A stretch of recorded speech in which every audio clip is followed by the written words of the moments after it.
marketing in Africa and also the founder of Headscarf Africa, a community of over 120,000 business and career professionals. As a thought leader, the personal development in leadership and online marketing, John blogs, podcasts, webinars, workshops, masterclasses, conferences, and speaking engagements are acclaimed to be practical, disruptive, paradigm shifting, and forward looking and highly progressive. Now, John is an available keynote speaker and panelist for conferences, no doubt.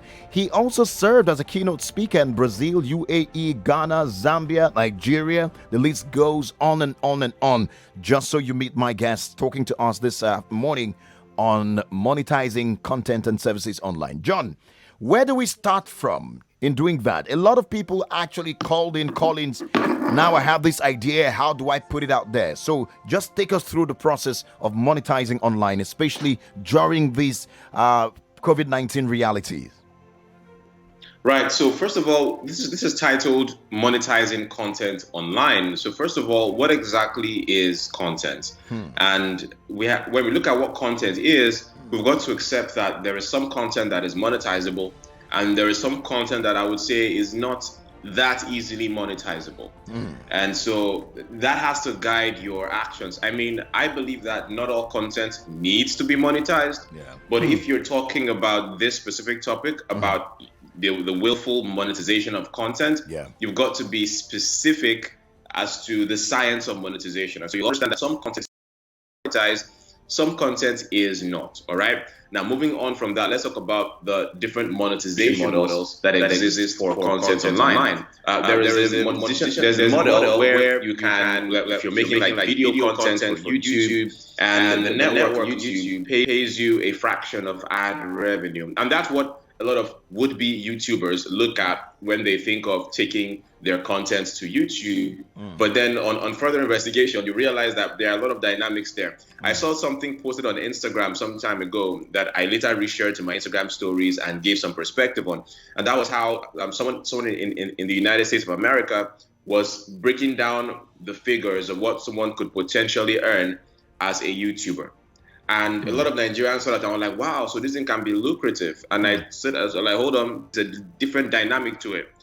Monetizing a third world audience is harder than monetizing a first world audience. A lot of people don't know this, that if a first world view, that is one YouTube view, a view from the first world countries is more valuable to YouTube than a view for third world countries. So they pay you about, I don't have the figure in my mind, but way less than 10% for third world views than they would pay you for first world views. What I'm saying is, if an American earns maybe $10 for 10,000 views, all right?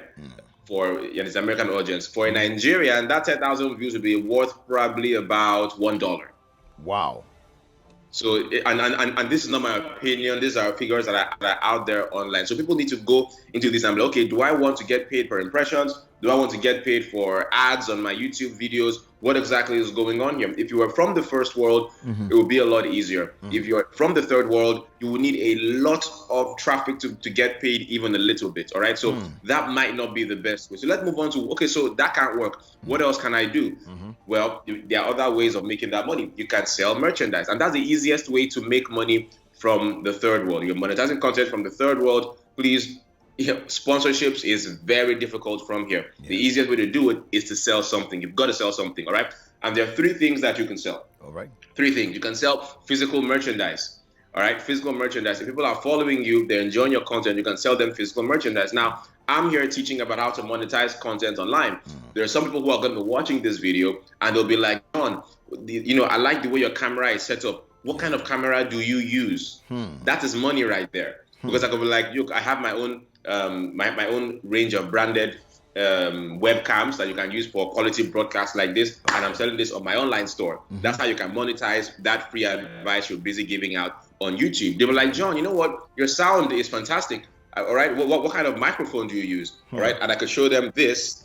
see this microphone? Yeah. Yeah, Great. I said, okay, this is my microphone, right? This is what I use for my podcast and my all my quality audio content, my audio products. Yeah. You want one? I can sell that on my online store. I mean, I don't do that currently, but I'm just saying as an example of how people can easily monetize. But I can say, you know what? I have a PDF document outlining, giving you a step-by-step checklist of everything you need to set up a home studio. Download it now for just $25. And all those people who are watching you and admiring what you're doing will go and they will buy. So you can easily have that as your own personal product, or you can choose to do it using the affiliate marketing model. So Amazon probably has the biggest affiliate marketing model in the world. But again, if you're watching me from Nigeria, you've got to like look into how you can receive your money in Nigeria. That's very important. But anyway, you can make recommendations for people to go and buy this. Say, let's say you don't personally stock these products, right? You can make recommendations for people to go to Amazon to buy, and Amazon will pay you a percentage of everybody who comes to buy that product from your link. So you don't have to now maybe have the store to have those things. But of course, it's a lot more lucrative to have those things in your store. So you can sell physical merchandise. You can sell your premium content in form of PDFs, ebooks, audiobooks, video courses, and so on. And also, you can also sell advice. Because some people are like, okay, you know what, John, I want one-on-one. Can I get on a Skype with you? And so you can walk me through. Because, you know, I got the microphone, I got the webcam, but somehow things are not quite. Can we get on a 60-minute Skype where you can talk me through things, and maybe you can see something that I'm not seeing because you spent like 10 years in the game and I'm just new. There must be something that you can see that I cannot. I'm like, okay, cool. Pay this fee, and this is my consultation fee for an hour, and we'll do it. Fine. Money changes hands, knowledge exchange. There's a knowledge exchange happening there, and that content is being monetized. But everyone needs to remember that where did all this exchange come from? From your content that you initially put out for free. Right? So that content doesn't have to be on a YouTube video. It can be on a YouTube video like we're doing right now. It can be on a live broadcast, because we have Instagram Live, we've got Facebook Live, we've got YouTube Live. All right, this is being streamed live, I suppose, right now. Absolutely. And even this radio show is also content that is monetizable, because people are going to be like, okay, you know what, there's something in what you're saying that, I want to get more information on. How can we get you? And they'll contact you, and people can monetize that. So those are the multiple ways, right? But let's double back to where this all started. All right, there's something that a lot of content creators do that doesn't quite help them monetize, and that is that they do not build an audience. Okay, so I started with the end in mind. I first started from how to monetize, and then I'm bringing this back to that content on its own, it's not gonna sell itself. So before you create that, you don't create that fantastic YouTube video or podcast or blog article that only 50 people are going to read. You've got to have a plan getting eyeballs on that content, because it's those eyeballs that you plan to monetize down the road. Right? So audience building systems are very important. And this brings us, of course, to traffic generation systems. There are multiple ways of generating traffic, and we have organic traffic. You've got paid traffic. My favorite, of course, is paid traffic, because as we like to say, it costs money to fund the war. All right, and that might sound really medieval, but it does cost money. And so people need to get comfortable with spending some money on building an audience. Learn how to run Facebook ads, learn how to run Instagram ads, learn how to offload that traffic from Facebook and Instagram over to your own platform that you own and control, namely your email list, for example, such that you have a critical mass of people in your email list that are waiting for content from you. And when you are publishing a new piece of content, you make a blast out to that audience that you have, and they're just willing to just click and access that content, and they get monetized. So that's something that needs to be done. Okay, so even on traffic, one last thing even on traffic is that there are two things regarding traffic. There's traffic generation, which everybody understands, but the bigger game, the game that will ensure that you maintain dominance in your industry, is called traffic retention. Traffic retention. Why are they different, and why are they both intricately important? Right, we need to generate traffic, probably people who do not know us. But once we get that traffic, we need to have a system in place for keeping those people within our list, such that when we want to want to re-engage that audience, we don't need to pay again to re-engage that audience. So you have traffic you've brought today, find a way to keep them, like in your email list, database, in your WhatsApp group, or in your Telegram channel or Telegram group, or all those other platforms. Keep them on your mobile app so that whenever you have new content, you don't have to buy fresh traffic to monetize the audience you have already collected. All right. So that is how to maintain that dominance. Generate that traffic, keep them, engage them with your content, and then monetize them with your paid offerings. Great, fantastic. I mean, well said. I would bring the rest of Lagos in just a moment so that they can ask regular questions or the questions they think they want to ask. But so far, so good. Well said, John. I mean, the need to build your audience, and also you can sell physical merchandise. You can sell the premium content. I wanted to touch on a few on those things again a little more for better understanding. But let's bring the rest of Lagos in quickly before we wrap up this conversation. For those who are just joining us, we're discussing monetizing content or service online. So you are listening to Techie Talk. You can call if you have a question or a comment for John Obidi, who is our guest on this part of the show. You can call 0700, or should I say 0700 993 993 993, 0700 993 993 993. That's the number to call if you'd like to be a part of the show this morning if you have a comment. But you could also send a WhatsApp message. Let's say you just like to ask your question via WhatsApp. You could go ahead right now and send a WhatsApp message. The number is 0809 597 5805. 0809 597 5805. Now, I want to talk a little bit about, give us a few hacks on, building an audience specifically. You know, you're one man who has talked about this multiple times, and also you've built an audience on relevant platforms, because it's one thing to have audience and also, use the right platforms to build your audience. So I want you to talk about that in just a moment, because I can see the phone lines are buzzing. It'd be nice to find out what and who has what to say. What's up, Lagos? Okay, we lost that. Let's take another. No. What's up, Lagos? Hello. All right. 0700 993 993 993. The phone lines are buzzing, actually, jamming themselves. Hello?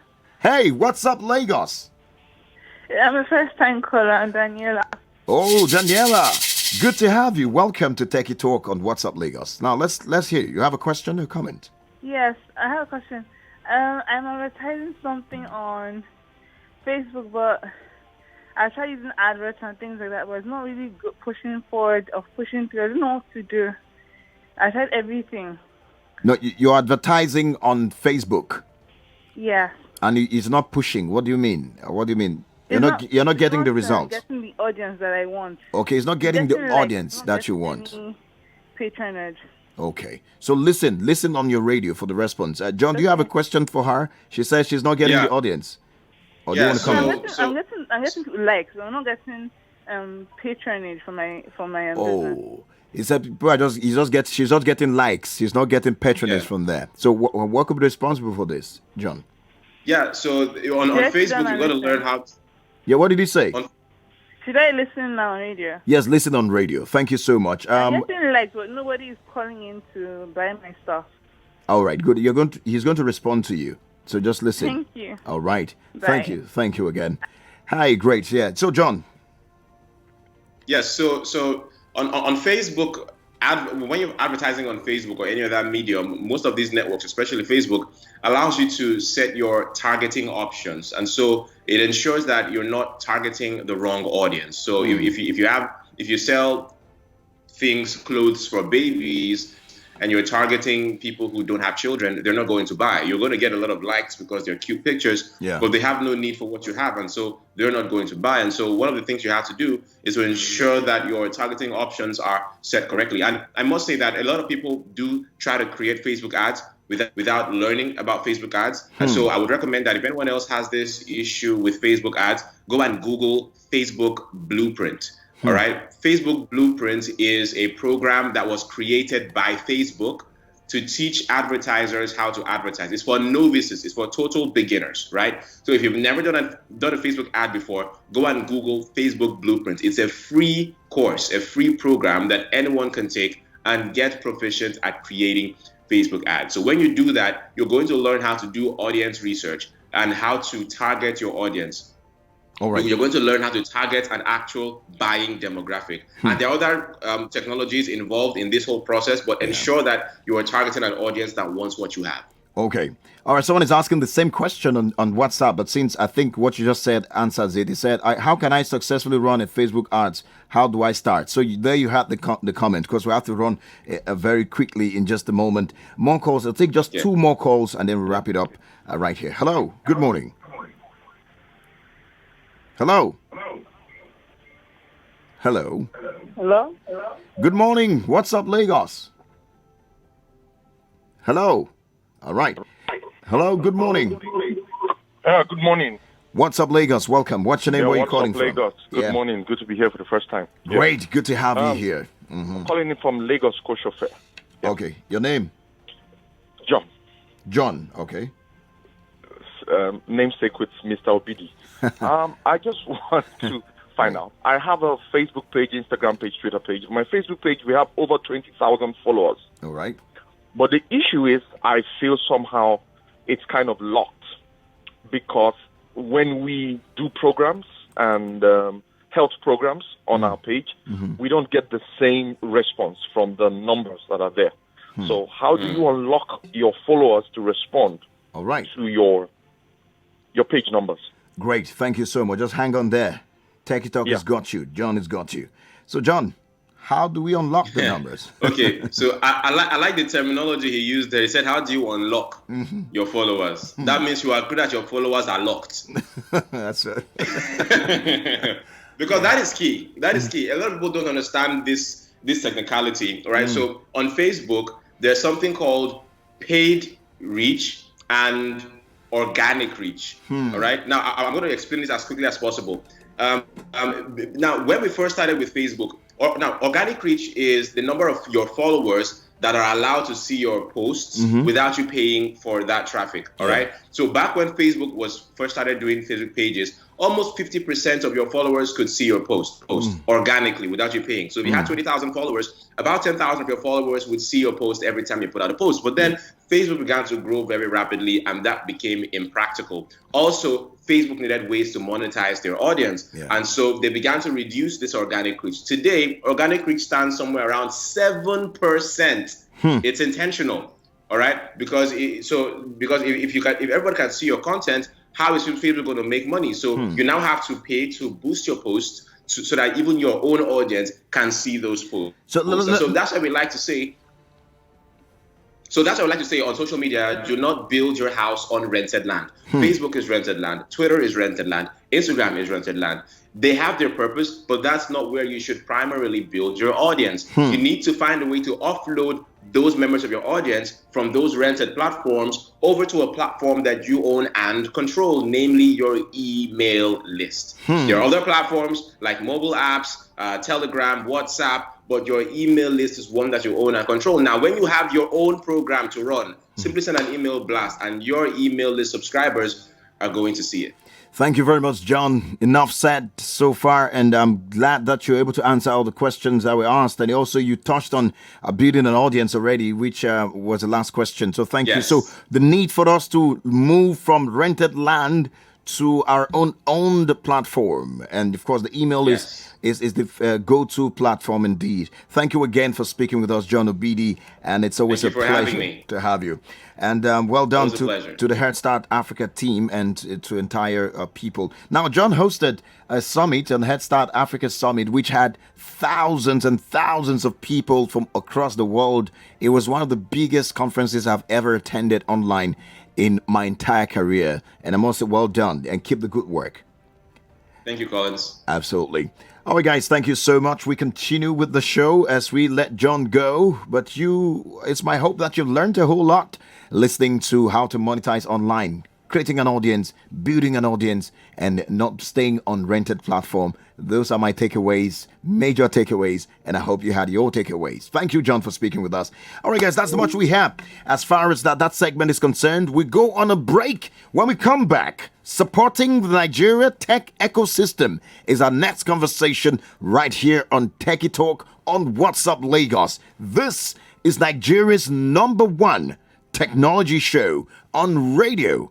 Yes, I could say that with all sense of responsibility. Not to also forget that we have our tech roundup coming up with Wale Faru and some interesting discourse to talk. And our figure for the week is 2 billion. 2 billion what? You find out when it will come back and much later on the tech roundup. In the meantime, stick around. This is What's Up Lagos and you're live on Techie Talk. My name is Collins. Teke, I'll be back in a moment to continue.